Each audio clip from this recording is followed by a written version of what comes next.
No one in Hartwell knew that Marcus Vane had chosen this. They saw what anyone would see. A man in his late 40s, staying in a run-down motel on the edge of town, driving a dented pickup truck that clearly hadn't been serviced in years, wearing clothes that fit the way clothes fit when you buy them because they're available, not because you chose them.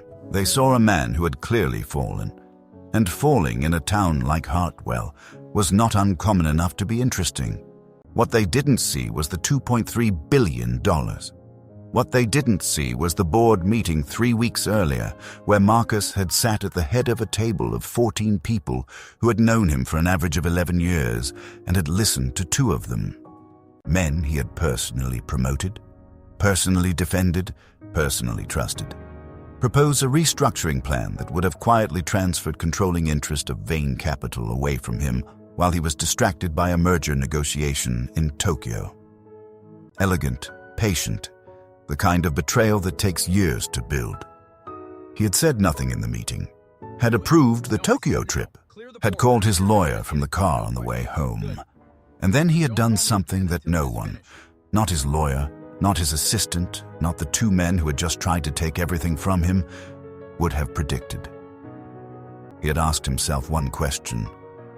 If none of this existed, if the money, the name, the power were gone overnight, who would still be in the room? He didn't know the answer. And for a man who had built a $2.3 billion empire on the discipline of knowing the answer before asking the question, not knowing was intolerable. So he had decided to find out. Welcome to Mafia Billionaire Stories, where the people who built empires from nothing know better than anyone that money doesn't reveal character. Losing it does. Before we go any further, hit that like button right now. And tell me in the comments, if you lost everything tomorrow, who do you think would actually stay? Think about it before you answer, because this story is going to change what you think you know about that question.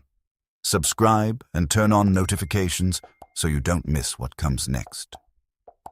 Hartwell was 3 hours from the city, small enough that strangers were noticed, large enough that a stranger with a quiet routine could eventually stop being one. Marcus had rented the motel room under a different name.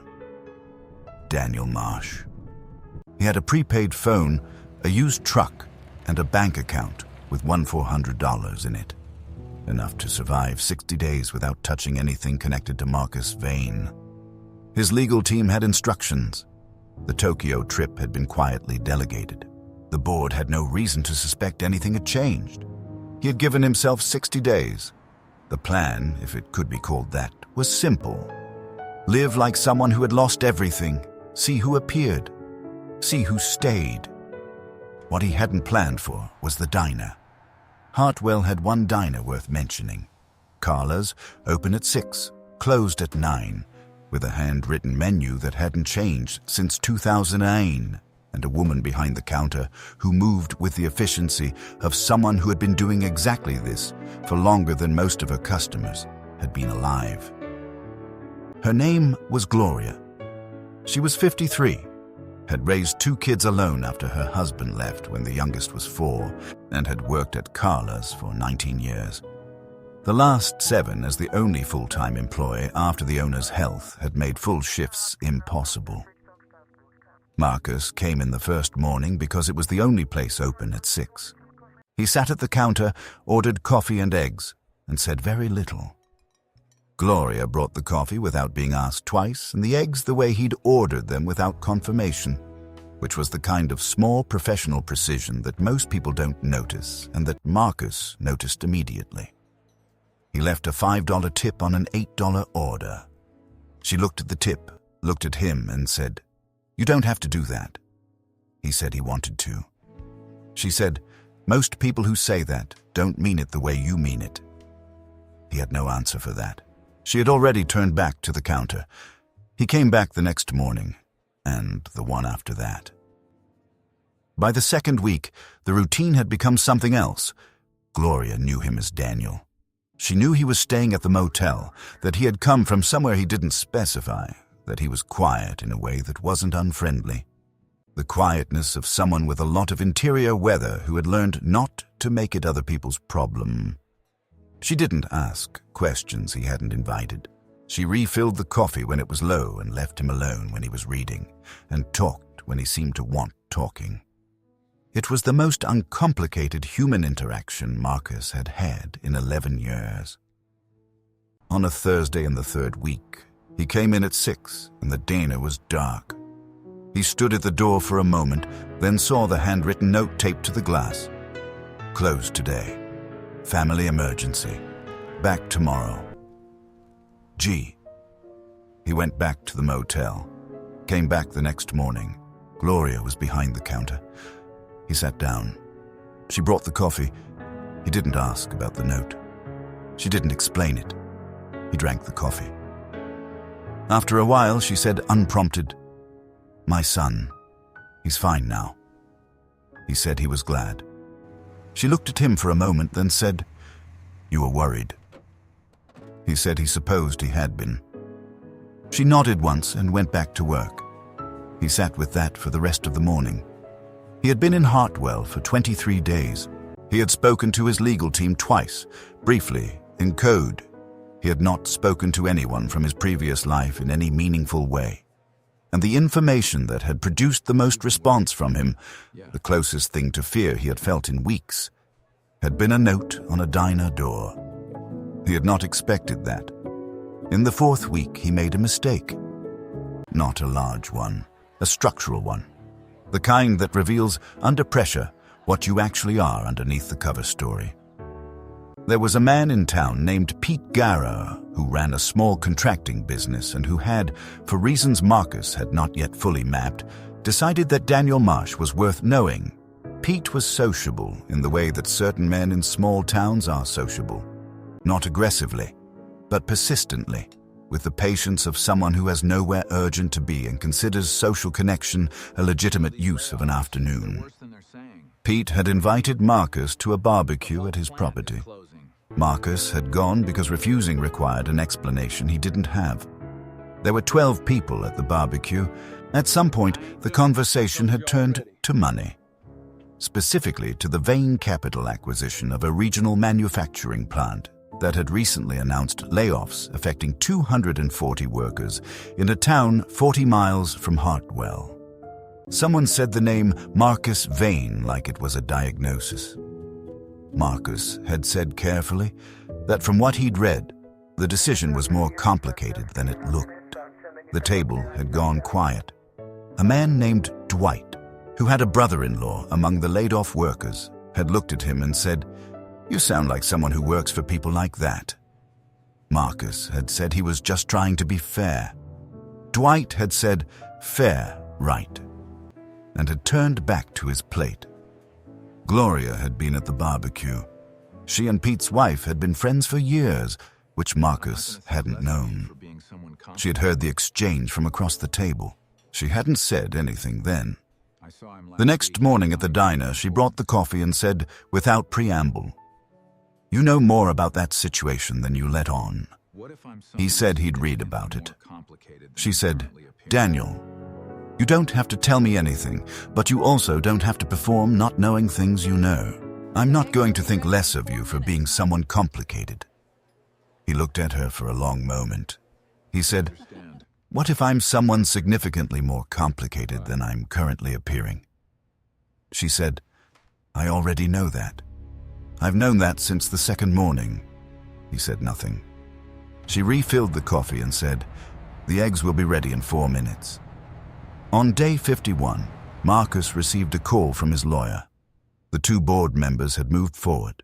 There was a filing, carefully structured, that his legal team had anticipated and blocked. But the block would be challenged, and the next 60 days would be the most consequential of the last decade of Vane Capital's existence. He needed to come back. He sat in the motel room with the phone on the bed and understood that the experiment was over. He had his answer. He had known it for some time, in the way you know a thing before you are willing to say it clearly. The people who had not stayed for the reasons he had spent his adult life assuming people stayed. They had stayed because of something that had nothing to do with what he could offer them, and the people he had built his world around, the 14 people at the table, the architects of the loyalty he had taken for granted. Had not most of them been staying at all? They had been waiting. He went to the diner the next morning, sat down. Gloria brought the coffee. He said, "I have to leave today." She said, "I know." He said, "There are things I should have told you." She said, "There are things people should tell each other all the time. Most of them don't." He said, "My name isn't Daniel." She was quiet for a moment. Then she said, "I know that too." He looked at her. She said, "Small town, Daniel. Or whoever you are. People talk. Someone recognized your face about 3 weeks ago. One of Pete's nephews works in finance in the city. He mentioned it to Pete. Pete mentioned it to me." He said, "And you didn't say anything." She said, "You weren't ready to, and it wasn't my business to hurry you." He sat with that for a long time. Outside, Hartwell was starting its morning. The sounds of a town that moved at a speed his previous life hadn't allowed him to notice existed. He said, "I came here to find out who would stay if there was nothing to stay for." She said, "And?" He said, "I think I found out something different. I think I found out I'd been asking the wrong question." She looked at him with the directness she brought to everything. No performance, no adjustment for what he now represented. Just Gloria, behind a counter, with the coffee, with 53 years of a life that had not been simple and had not required his approval to be worth living. She said, "What's the right question?" He said, "Not who stays for you, who makes you want to be worth staying for." She was quiet for a moment. Then she said, "That one took you long enough." Marcus Vane returned to the city on a Tuesday. The legal battle took 4 months. He won, as his lawyer had expected, though not easily and not without cost. 2 board members were removed. A restructuring was implemented, not the one they had proposed, but one he had been considering since before Tokyo. That was better in the ways that mattered. The plant, 40 miles from Hartwell, was part of it. 212 of the 240 workers were recalled. The announcement was made without a press conference. Hartwell noticed anyway.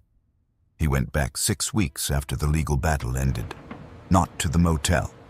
He hadn't told anyone he was coming, and he wasn't sure what he intended.